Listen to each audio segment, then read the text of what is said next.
ኢንስቲትዩቱ ከክልሉ ግብርና ቢሮ ካልም ፕሮግራም ጋር በመተባበር የተሰራውን የአፋለች ንዑስ ተፋሰስ ርክክብ ፕሮግራም አካሂዷል።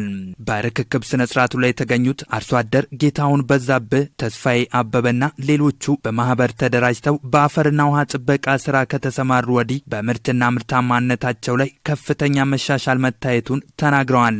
ሲሸረሸር የነበረው አፈር አሁን በጥሩ ሁኔታ ወደ ልማት ተቀይሮ ብዙ እህሎችን ሲያደርስም ብዙ ቁም ነገር ላይ አፈሩ ተደግፎ እንዳለ ነው አሁን የሚያውቀው። አሁን ከዛ ወዲህ እንግዲህ ያሉት በዚህ ልማት በ3 አመታት ውስጥ ለ30 አመታት ተለፍቶ የማይሆኑ በ3 አመታት ውስጥ ብዙ ለውጥ እንዳሉ ነው እኔ የተረዳሁት። ይህንን ትምህርት በተማርነው ልክ ግንዛቤ በሰጡን ልክ ለራሳችን ተጠቅመን አሁን ባየነው ልክ ያመጡበትና ማሳቸውን የሚይዙበትን ከማስተማር ምንም የማንገደብ መሆናችንን ለአካባቢ ማህበረሰብ አስተምራለሁ።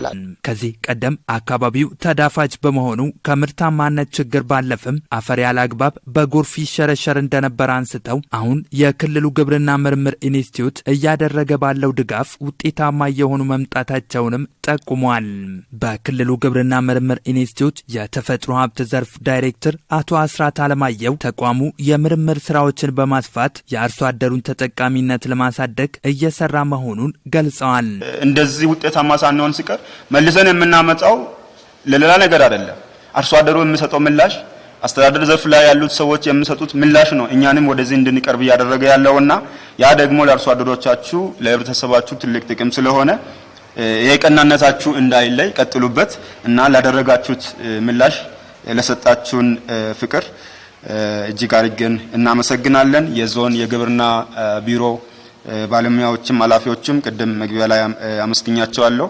እውነት ለሰጡት ምላሽ ሁሌ በጀት ጥያቄን በተለያዩ ነገሮች ሰፖርት የነሱ ድጋፍ ሲያስፈልገን በጠየቅን ቁጥር እኛን ሲያግዙን ነው የቆዩት። የዚህ የዛሬው የመዝጊያ ርክክብ የምናደርገው የተፋሰሱ ስራ የሁላችንም የብዙ ሰዎች አሻራ ያለበት ነውና ቀጣይነት ኑሮት ሌላም ፕሮጀክቶች እዛ ላይ ቀጥሎ የተሻለ ውጤት የምናስመዘግብበት ያደርግልን።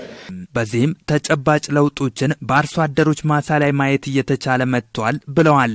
ይህም የአርሶ አደሩን ኑሮ ለማሻሻል ከፍተኛ ሚና እንዳለው ተናግረው በሺሾንዴ ወረዳ አፋለች ንዑስ ተፋሰስ የተሰራው ተግባርም የዚሁ አካል እንደሆነ ገልጸዋል። ስለዚህ የዚህ መድረኩ ዋና ዓላማ ኃላፊነቱን ወስዶ ስራውን ተረክቦ ምርምሩ በካል በጀት ድጋፍ የሚያሰራውን ስራ አርሶ አደር ለእናንተ ያሳልፎ ሰጥቷል። ግን ሌሎች የምርምር ተግባራቱን ይቀጥላል። ዛሬ ቡና ጀምሯል።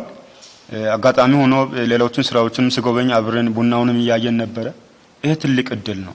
ዘር እናቀርባለን የምትሉት ከዚህም በኋላ ዘር በምርምር የተረጋገጠ ዘር ነው ለገበያም መሽጠት የምትችሉት።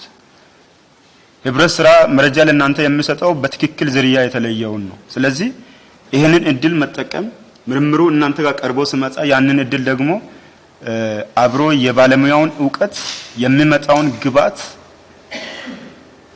ተግባር ላይ ማዋል መጠቀም ከናንተ ይጠበቅባችኋል የሚለውን ለአርሶ አደሮች ሌሎች እንደሰጡትም አስተያየት ነው የምሰጠው።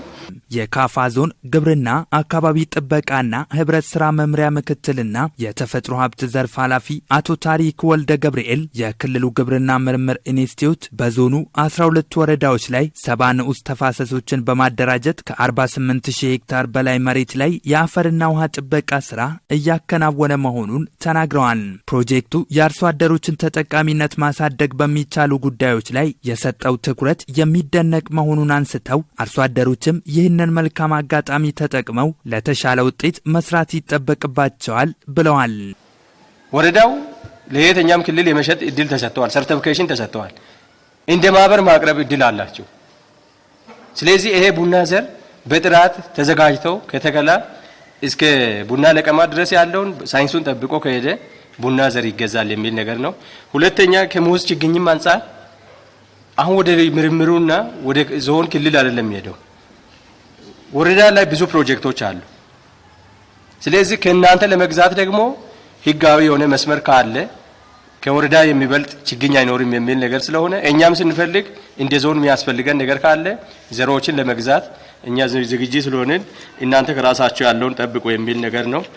የሺሾንዴ ወረዳ ግብርና አካባቢ ጥበቃና ህብረት ስራ ልማት ጽሕፈት ቤት ምክትልና የተፈጥሮ ሀብት ዘርፍ ኃላፊ አቶ በዛብህ ገብረወልድ ኢንስቲትዩቱ በወረዳው ድጋፍ ማድረግ ከጀመረ ወዲህ በአፈርና ውሃ ጥበቃ ዘርፍ ተጨባጭ ለውጦች እየተመዘገቡ መሆኑን ተናግረዋል።